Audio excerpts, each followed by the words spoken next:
Hi, and welcome to Despina's Dishes. Did you know that spinach originated in Persia? It was introduced to the Greeks by the Arabs well after the classical period. That means Aristotle and his friends never had the opportunity to enjoy the crowd favourite, Spanakopita. Spanakopita is a spinach pie, and it can be served alongside a main meal, or eaten on its own as a delicious snack. Today, I'm going to show you how to make this tasty treat. Alright, let's start putting our Spanakopita together. Let's begin with the spinach. So with the spinach you can use either silver beet or English spinach. It doesn't really matter which one you use. Just keep in mind if you're going to use a silver beet spinach such as this one that you remove the stem from the spinach leaf. And then with the English spinach obviously remove the stem also. That's just to reduce the amount of moisture included in the mix, and also too it can be a little bit coarse if you do include the stems. What I've done is I have actually wilted a couple of bunches of spinach. It really varies how much spinach you sometimes need to add depending on how much your leaves reduce to. Generally a couple of bunches is a good idea. Now when it comes to your spinach, after you've wilted it, you do have a choice of either manually chopping the spinach. This gives the spinach a little bit more of a coarser texture. However, if you decide that you want more of a finer texture, you can use a food processor. I've manually chopped my spinach today because I've grown to prefer the coarser spinach. Also, what will be adding is an onion, a small onion that I have chopped up. What I've done, I've chopped it up, I've added a little bit of olive oil, and I've actually just put it in the microwave for a couple of minutes, just to also wilt it a little bit. I'm also going to be adding Australian feta. Now with the Australian feta, I prefer this once again because it's a little bit more coarser and adds a really good flavour and texture to the Spanakopita. Also adding 4 eggs. I've already beat the eggs, so there's a total of 4 eggs. And of course a little bit of cinnamon and pepper as well. So that's actually your components that you'll be using in your filling. So we can start putting the actual filling together. Okay, so let's start putting our filling together. We add our spinach into a large bowl. As I said, I have chopped this up manually. Adding my onion.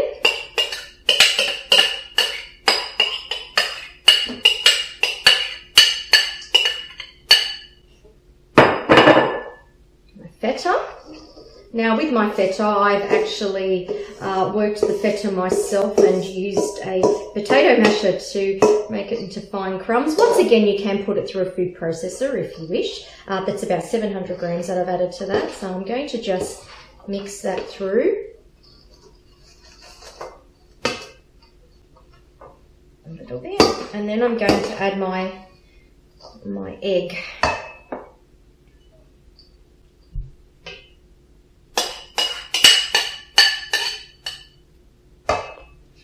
Let's also add a little bit of pepper to the mix, a bit of cinnamon, not too much cinnamon, you don't want it to overpower the cheese filling. Mix it all through. Now sometimes depending on the filling, you might need to add an extra egg, so you just need to make that judgment call as you're mixing the filling together.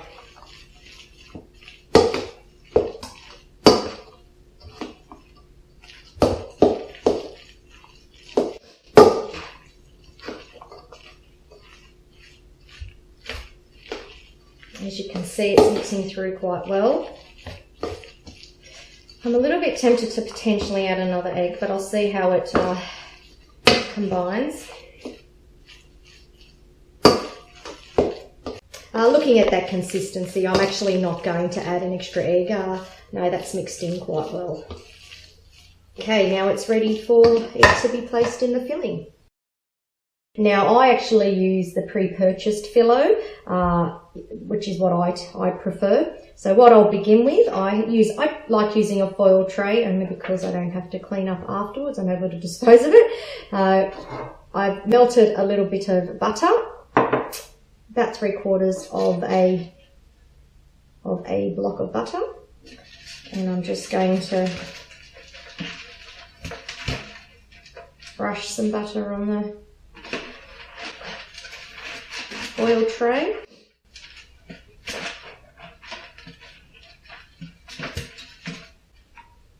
Okay, my Filo sheet, I'm now using pre-prepared Filo sheets that I purchased. You don't really have to be too tidy on the bottom initially, it's the top where you need to be tidy as possible.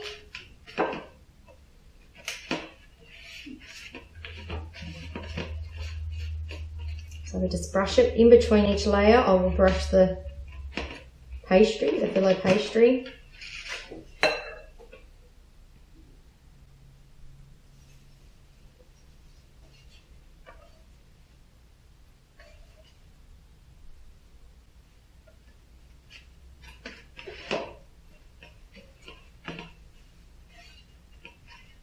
I like adding a lot of butter. It's Spanakopita is really tasty with a lot of butter through it in the pastry.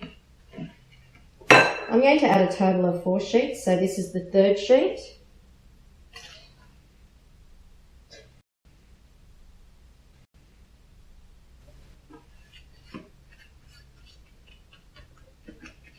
Alright, this is my final piece for the base before I do the enclosed casing component.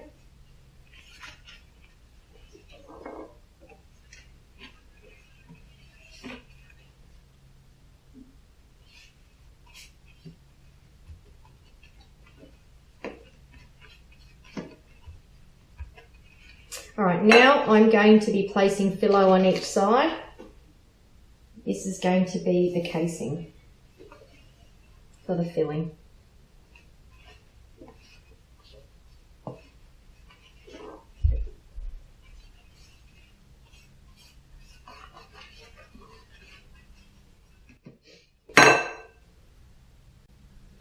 Alright, on each side. So I'm going to put it on each side.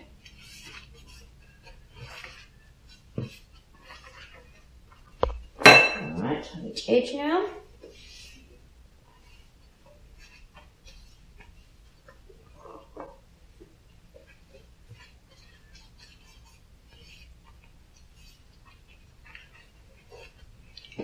One more side.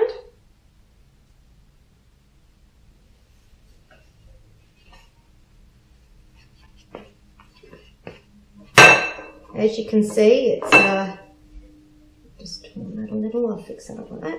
Okay, as you can see, once again, it's not a piece of art, it's just putting it together. Alright, so now our Filo is ready for the, Filo casing is ready for the filling. Okay, so now I'm going to add my filling.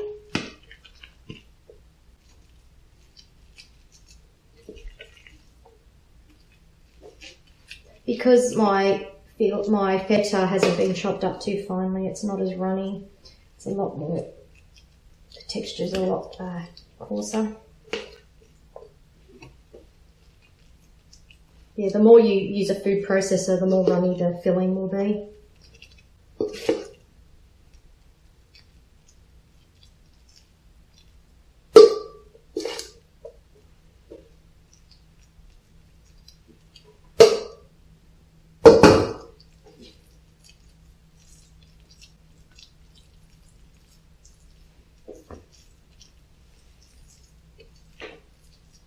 Okay, alright, so I'm just smoothing out my layer. Alright, so now I'm going to enclose my filling. There we go. Once again, don't be shy to use your butter. There's no point making Spanakopita in a low-fat version. In my opinion, that is anyway.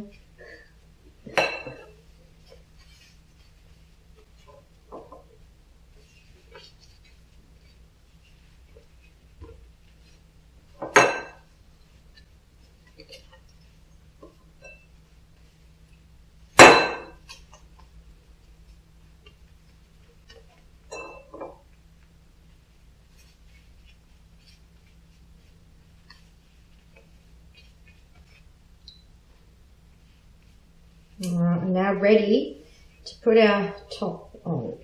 Now it's the top where you need to start thinking about how you're placing the filo layers.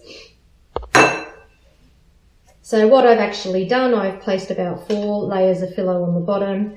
I've done my casing, and I'm going, depending on how it looks as I'm placing the layers on, I'll go up to about 8 layers on the top.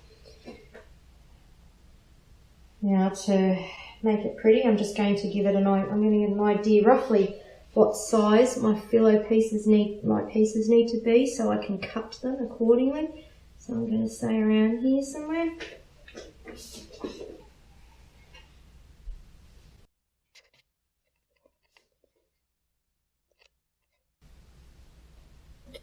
I've got just my little mark that I made, so I know roughly where I need to cut my filo now for the top layers so they look pretty.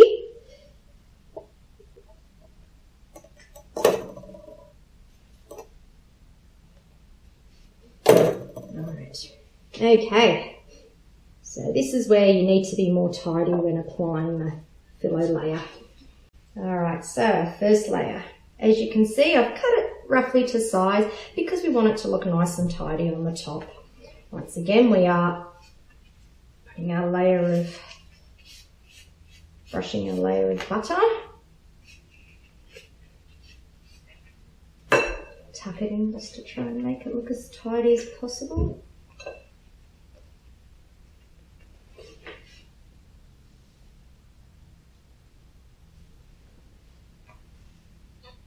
Second layer.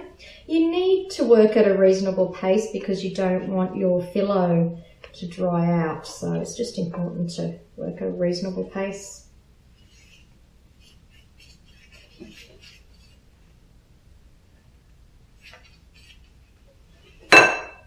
Every time I prepare this, I keep getting hungry. Can't wait to get my teeth into this one.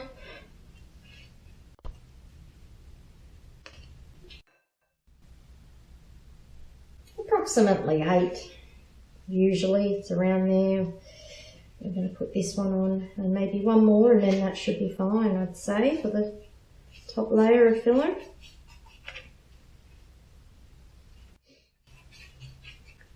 And the last piece.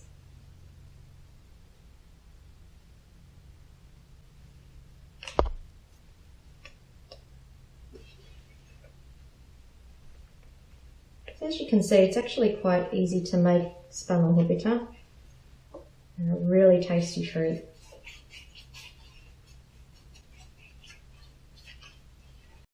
Okay, now I'm going to cut 3/4 of the way through the Spanakopita, so only 3/4 of the way. Obviously, depending on the size of your tray and how big you want your Spanakopita pieces to be, will depend on how you cut it.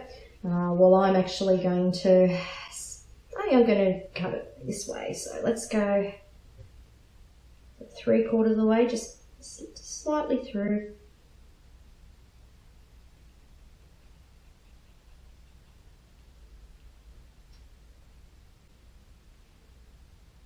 I'm going to go halfway there.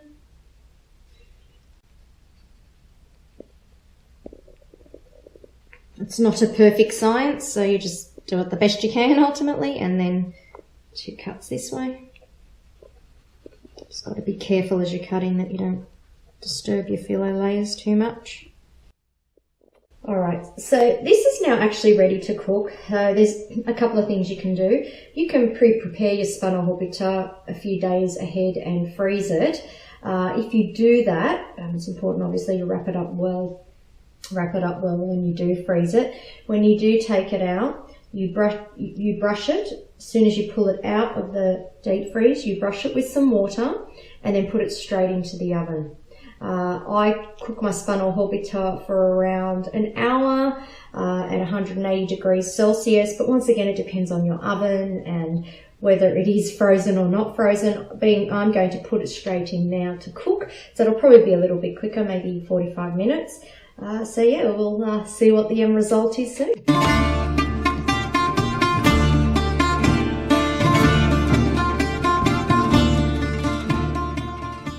Well, here's our Spanakopita, golden brown and ready to eat. With the Spanakopita, it can be served freshly out of the oven, at room temperature or cold. It's the beauty of this delicious treat. If you are going to serve it freshly out of the oven, just give it some time to cool down before you're going to be cutting it and serving it on your platters. Enjoy, L.L.C, and I look forward to seeing you again soon.